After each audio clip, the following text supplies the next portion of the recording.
Voilà, je parle, je prends un peu des exemples sur ma propre personne, voilà. Je fais de la motivation. Si vous aimez la motivation, si vous aimez le leadership, si vous aimez l'excellence, si vous poursuivez l'excellence, vous poursuivez à vous développer personnellement, voilà. Vous êtes sur la bonne plateforme, restez avec moi. Prenez le temps de me connaître, regardez, prenez le temps de me faire confiance, voilà. N'oubliez pas de subscribe, n'oubliez pas toujours de liker, n'oubliez pas de laisser un petit commentaire si vous avez des suggestions à faire. Pourquoi pas, voilà, nous sommes une team, voilà, nous partageons, voilà, des expériences ensemble, voilà, dans le but de nous construire, de nous développer, de aller de l'avant, voilà, de nous transformer, de faire de nous une nouvelle version de soi. Alors aujourd'hui, on parle de l'envoûtement.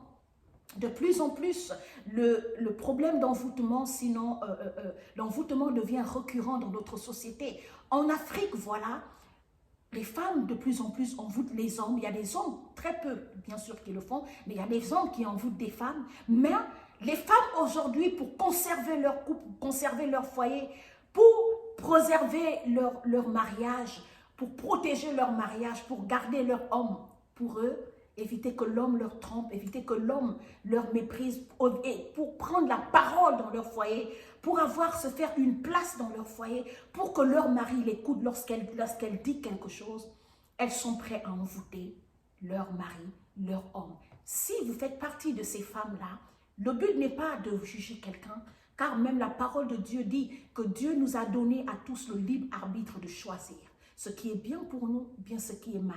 D'accord? Alors nous savons tous le choix de faire de notre vie ce dont nous voulons. Mais ce que je voulais vous dire, c'est ce que j'ai envie de dire à nous qui sommes femmes, voilà, vous dire ceci. Vous savez les femmes, il y a un langage qui dit que on récolte ce qu'on sème. D'accord? Et nous tous, nous le savons, que ce sont des esprits qui travaillent en votre faveur lorsque vous envoûtez un homme. Peu importe le moyen par lequel vous envoûtez votre homme, votre copain, votre ami, un monsieur qui vous prodigue de l'argent, j'écoute, on les appelle les hommes caviar, d'accord? C'est-à-dire que des hommes qui sont pleins aux as, qui peuvent vous donner la vie dont vous rêvez. Ces hommes-là, parfois, que les femmes envoûtent parce qu'elles veulent changer de vie, elles sont fatiguées de souffrir, elles veulent conserver un train de vie, elles veulent être influenceuses, elles veulent porter des perruques qui coûtent 1000 $, qui coûtent 1 million, qui coûtent 800 000, elles veulent porter des tenues de luxe, elles veulent avoir une vie de luxe, elles veulent paraître, elles veulent comparaître. Ces jeunes femmes-là, d'accord? Ce que vous deviez savoir, ce sont des démons qui travaillent en votre faveur. Et à chaque fois que vous favorisez les démons dans votre vie, sachez qu'ils vont agir pour ces hommes-là pour un temps. Et après, ils vont agir contre vous. Ça, c'est le premier message que je voulais vous dire, mes sœurs. Vous aurez l'argent, oui. Vous aurez la richesse. Vous aurez une vie de rêve. Vous seriez une femme épanouie. Vous allez rouler dans des méga et superbes voitures. Vous allez aller en voyage partout dans le monde. Vous allez visiter le monde entier. Mais je voulais vous dire une chose. Aujourd'hui, je voyage par la grâce de Dieu. Je peux voyager, je vous dis bien, pas par prétention, mais pour vous dire que sans fétiche, on peut avoir une belle vie.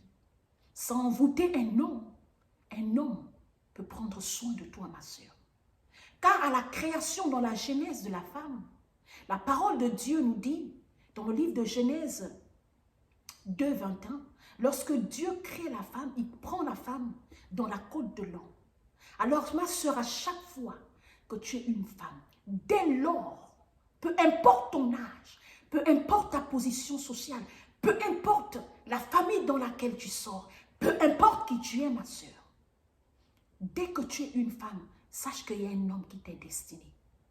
Et que tu n'as aucunement besoin de féticher ni d'envoûter un homme pour te marier ou pour qu'un homme s'occupe de toi. Lorsqu'un homme t'aime, lorsqu'un homme t'est destiné, et lorsque toi-même, ma soeur, tu fais le bon choix et que tu prends le temps de connaître la personne sans te précipiter, lorsque tu donnes à Dieu de prendre le contrôle ta relation. Lorsque toi-même tu respectes les règles dans une relation, lorsque tu es une femme qui sait ce qu'elle veut, tu sais qui tu vaux, tu n'as pas besoin d'envoûter un homme pour qu'il s'occupe de toi. Je te dis, ma soeur, tu n'as pas besoin d'envoûter un homme pour qu'il t'aime. Tu n'as aucunement besoin, tu n'auras jamais besoin d'envoûter un homme pour qu'il te prenne au sérieux, pour qu'il t'épouse, pour qu'il te donne son argent, pour qu'il te donne la vie de rêve que tu souhaites. Un homme, lorsqu'il t'aime, lorsqu'il est sincère, et lorsque tu le convaincs que tu es sincère avec lui, s'il a les moyens, il va te donner une vie de rêve. S'il n'en a pas de moyens, laissez-vous le temps de vous construire et de créer ces moyens ensemble. Aujourd'hui, beaucoup de gens me disent, Audrey, tu peux le dire parce que toi, tu as une vie bien, tu as une femme stable. On peut le voir. Je n'ai pas commencé à être dans une maison de rêve. Je n'ai pas commencé ma vie. Je n'ai pas commencé ma vie en étant dans un pays, les États-Unis. Je n'ai pas commencé à vivre dans un bel environnement. J'ai commencé à vivre dans une chambre. Ensuite, je suis acceptée de vivre dans un appartement. Et ensuite, aujourd'hui, Dieu peut me donner une maison. Quand Dieu te construit, il te construit étape par étape. Le problème, c'est que si tu n'acceptes pas les étapes par lesquelles Dieu veut te faire passer, tu seras obligé d'emprunter d'autres voies. Et la réalité, c'est que ces voies-là, maman, ce sont des démons qui travaillent en ta faveur. Mais un jour, ces démons-là vont travailler en ta défaveur. Ces démons-là, un jour, qui sont en train de détruire ce homme, de tuer cet homme-là, vont te tuer toi-même à petit feu. Juste pour te dire, maman, renforce ta confiance en soi et laisse à Dieu le temps de travailler dans ta vie. Le temps des autres n'est pas ton temps. Depuis des générations, des femmes ont réussi sur la terre. Les femmes se sont fait connues sur la terre. Les femmes ont régné sur la terre. Les femmes ont fait leur temps. Quand ton temps va arriver, Dieu va te révéler. Laisse Dieu te révéler. Si tu forces à te révéler toi-même, tu vas brûler les étapes et ensuite tu vas empêcher le plan de Dieu de s'accomplir dans ta vie. Parce que dès que tu invites les démons par les envoûtements, par le fétichisme dans ta vie, ça veut dire que tu dis à Dieu, je n'ai pas besoin de toi. Alors tu laisses l'ennemi de ce monde-là agir en ta faveur. Le problème, c'est que l'ennemi de ce monde, il te donne avec la main droite, il retire avec la main gauche. Mais quand Dieu te donne, la parole de Dieu dit, seule la bénédiction de Dieu ne se fait suivre d'aucun autre chagrin. Ma soeur, pour réussir, pour briller, pour travailler, pour te marier, pour dompter les hommes, pour soutirer l'argent aux hommes, tu les envoûtes, tu les fétiches.